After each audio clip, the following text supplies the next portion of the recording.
A man came to Al-Ghazali completely broken. His business had failed, his family had abandoned him, and he felt like every door in life had slammed shut. Al-Ghazali taught him a specific way of breathing, not for relaxation, but for spiritual alignment. 3 months later, this man's entire reality had transformed. Opportunities appeared out of nowhere. Relationships healed. His inner peace became unshakable. What was this technique? And why does it work when everything else fails? To understand Al-Ghazali's breathing method, we need to go back to 11th century Baghdad, where Abu Hamid al-Ghazali was at the peak of his intellectual career. He was the most celebrated scholar in the Islamic world, head of the prestigious Nizamiya University, and had everything a person could want: fame, respect, wealth, and influence. But despite all his achievements, Al-Ghazali felt spiritually empty. He had mastered Islamic law, theology, and philosophy, but something was missing. He knew about the divine, but he didn't feel connected to it. He could teach others about spiritual matters, but his own heart felt closed. Then came his crisis. In 1095, Al-Ghazali experienced what we might call a nervous breakdown. He couldn't eat, couldn't speak properly, couldn't continue teaching. His entire worldview had collapsed. He realized that all his knowledge was just intellectual information. It hadn't transformed his inner being. So he did something radical. He abandoned his prestigious position, left his comfortable life in Baghdad, and embarked on a spiritual journey. He traveled to Damascus, Jerusalem, and Mecca, seeking not more knowledge, but direct experience of the divine. It was during this period of wandering and seeking that Al-Ghazali discovered the breathing technique that would become central to his spiritual practice. He found that breath wasn't just a biological function.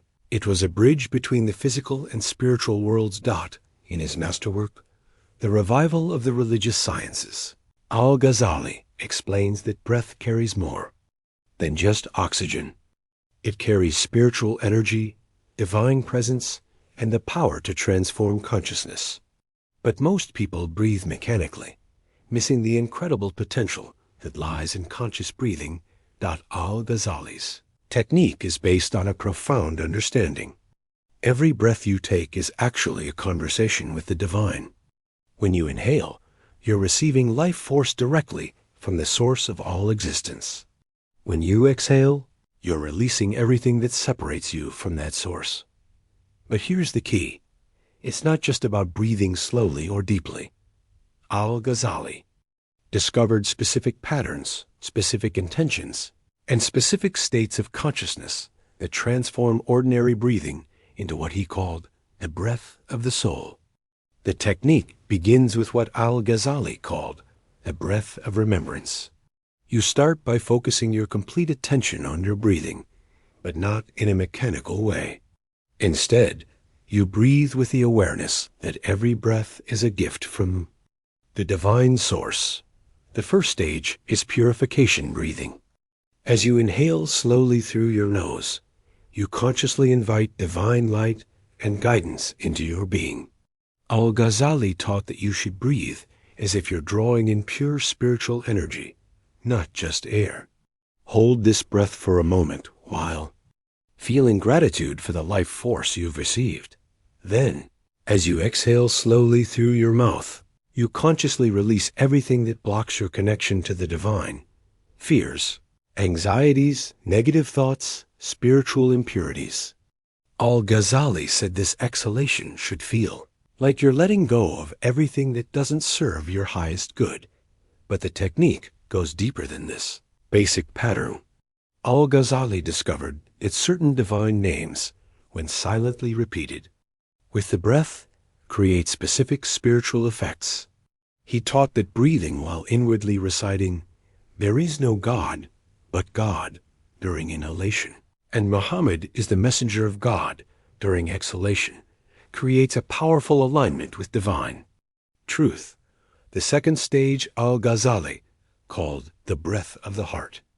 This involves breathing not just with your lungs, but imagining that your heart itself is breathing. With each inhale, you visualize your heart expanding with divine light. With each exhale, you feel your heart sending this light throughout your entire being. Al-Ghazali taught that the heart has its own intelligence, its own way of knowing that transcends the mind. When you breathe consciously with your heart, you're activating this deeper form of perception. This is how people begin to receive guidance, inspiration, and solutions to problems that the mind alone cannot solve.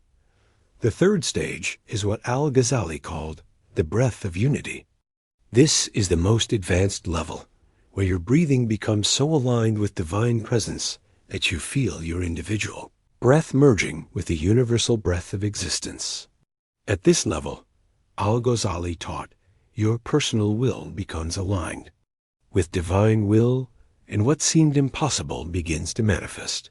But Al-Ghazali emphasized that this technique is not just about the mechanics of breathing. It's about the state of consciousness you bring to the practice.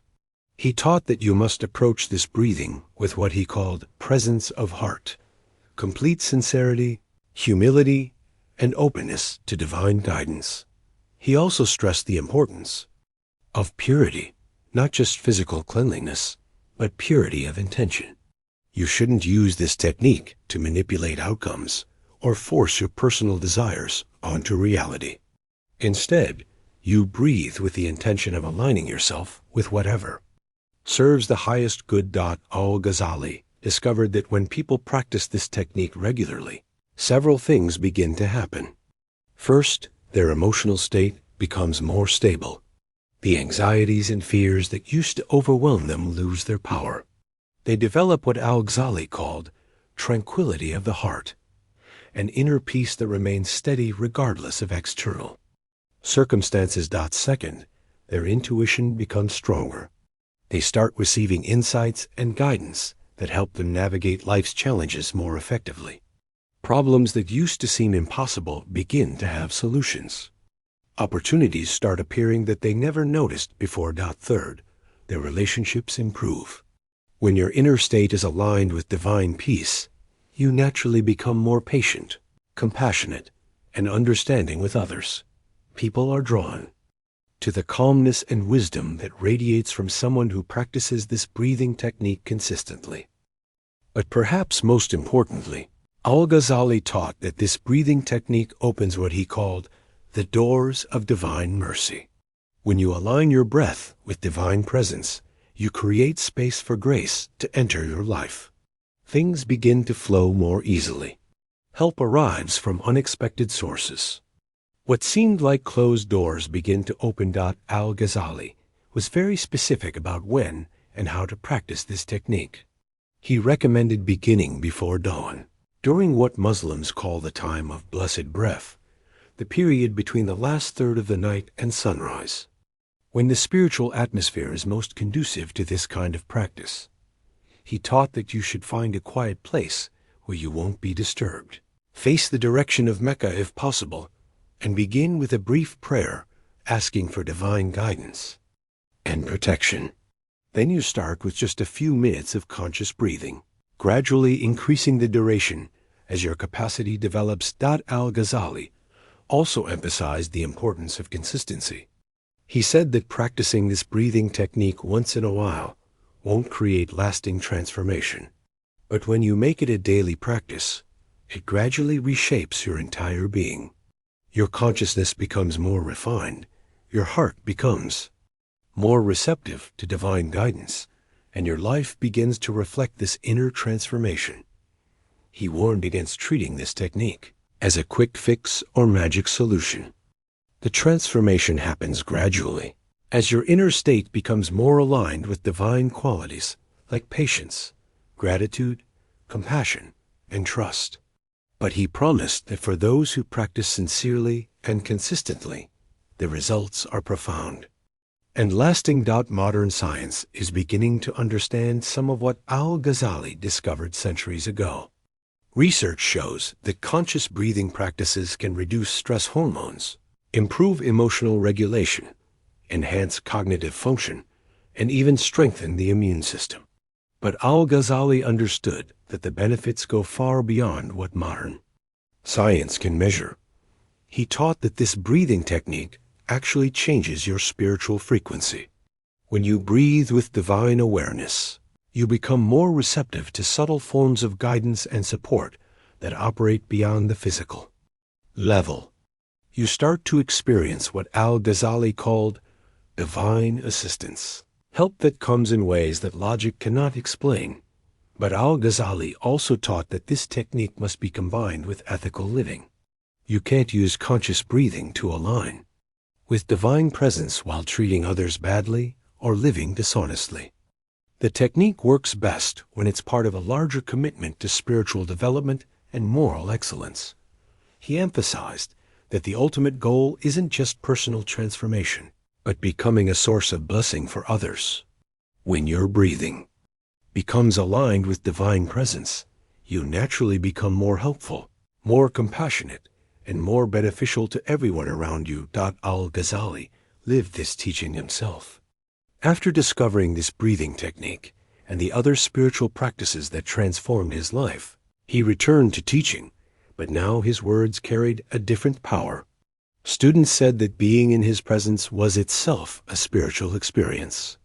His teachings came not just from his intellect, but from his direct experience of divine reality, the man who had come to. Al-Ghazali, broken and hopeless, learned this breathing technique and practiced it faithfully. Within weeks, he noticed changes in his inner state. The despair that had consumed him began to lift. He felt calmer, more centered, more open to possibilities. As his inner state shifted, his outer circumstances began to change as well. Business opportunities that he hadn't noticed before became apparent. People who had been distant began to offer help and support. Solutions to problems that had seemed impossible started presenting themselves. But the most important change was in his relationship with difficulty itself. Instead of seeing challenges as evidence that life was against him, he began to see them as opportunities for growth and spiritual development. His breathing practice had given him an unshakable inner foundation that remained stable regardless of external circumstances. Al-Ghazali taught that this is how divine assistance works. It doesn't necessarily remove all challenges from your life, but it gives you the inner resources to handle whatever comes with wisdom, patience, and grace. When you're breathing with divine awareness, you're connected to a source of strength and guidance that transcends your personal limitations. This is why Al-Ghazali called conscious breathing the key that opens impossible doors. It's not that the technique magically removes all obstacles, but that it transforms your relationship with obstacles. When your inner state is aligned with divine presence, what seemed impossible often becomes not only possible, but inevitable. Today, if you're facing challenges that seem insurmountable, if you feel like every door in your life is closed, Al-Ghazali's breathing technique offers a way forward. It's not a quick fix, but it's a reliable method for aligning your inner state with the source of all solutions. The technique is simple, but Al-Ghazali emphasized that simple doesn't mean easy. It requires sincerity, consistency, and patience. But for those who commit to this practice, the results speak for themselves. Start small. Begin with just 5 minutes each morning, breathing with the awareness that every breath connects you to the divine source. Let each inhale fill you with gratitude and divine light. Let each exhale release whatever blocks your connection to peace and guidance. As Al-Ghazali discovered 9 centuries ago, when you learn to breathe with divine awareness, you discover that the impossible is often just a matter of perspective. And sometimes, all it takes is a single conscious breath to open a door that seemed permanently closed.